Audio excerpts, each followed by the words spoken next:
His Excellency, Mr. Johnson Toribon, President of Palau.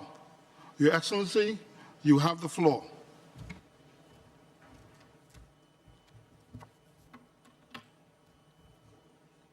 Mr. President, Mr. Secretary General, Excellencies, ladies and gentlemen, I am truly thankful for this opportunity to address the leaders of the planet Earth. I stand here by virtue of my status as the head of state of the Republic of Palau. But I address you as a son of the Pacific Islands. Mr. President, Palau's legends teaches us that we sprang from Mother Nature, and historically, we have shared symbiotic relationship with Mother Nature.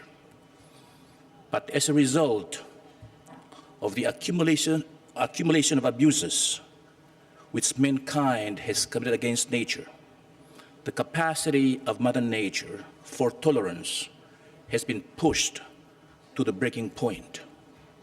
We now feel her wrath as she is rising to devour us. She has gone from being our benefactor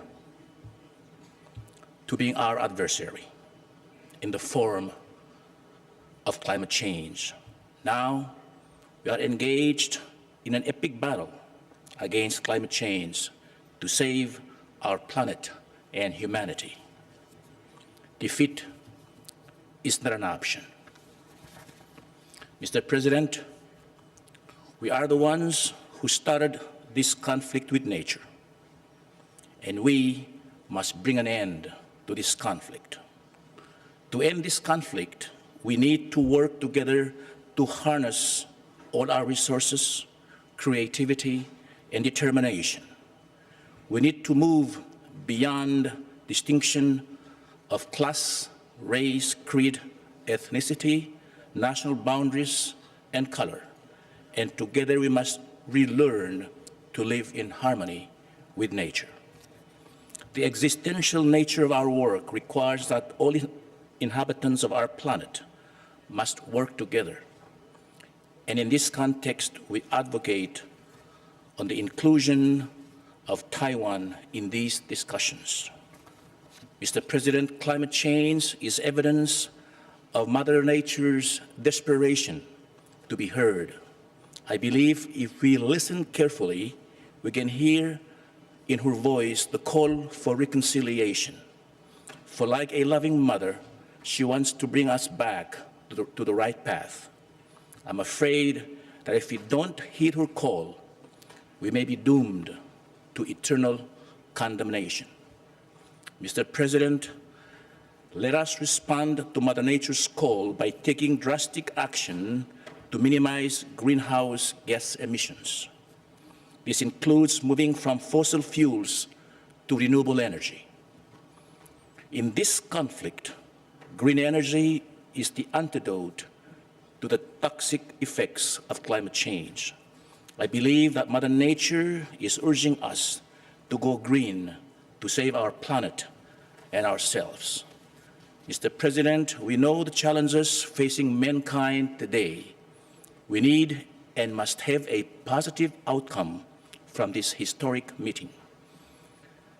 Palau endorses the OASIS, the Alliance of Small Island States' position on climate change. It is a position that deserves to be adopted and favorably considered by this conference. I believe it will guarantee victory in this epic battle against climate change. It will prove to be cost-effective in the long run. To delay drastic action today will result in an exponentially greater cost, a cost which may prove to be prohibitively high. The AOSIS position is the clear path to victory. Mr. President, our first priority must be to protect the weakest and most vulnerable among us. And they include the low-lying islands of Oceania, who are on the front line in the onslaught of climate change. The protection of the weakest and the most vulnerable is a test of our humanity, courage, and commitment to win our battle against the adverse impacts of climate change. To do this, we must all work together to successfully protect the weakest and the most vulnerable among us, necessarily assures the security of us all. And here, I would like to ask our partners, our friends, and especially the industrialized nations to come on board and to lead the battle against climate change. Fairness requires that more should be demanded from those nations which historically have contributed the most to climate change. Mr. President, I'm an optimist, and I believe that the human creativity and ingenuity which led to the Industrial Revolution should be refocused on the process to contain and reverse the adverse effects of climate change. I believe what men can do, men can undo. Let us take prompt and remedial action by adopting a binding agreement here, which will specify a strategy to effectively and immediately combat the adverse impacts of climate change. The future of mankind is in the balance. Time is of the essence, and sometimes defeat is just another word for too late. This historic conference in Copenhagen should not be simply an exercise in futility. Let us have the will to leave behind from this meeting a legacy of hope for the survival of our planet and the future of humanity. I thank you very much.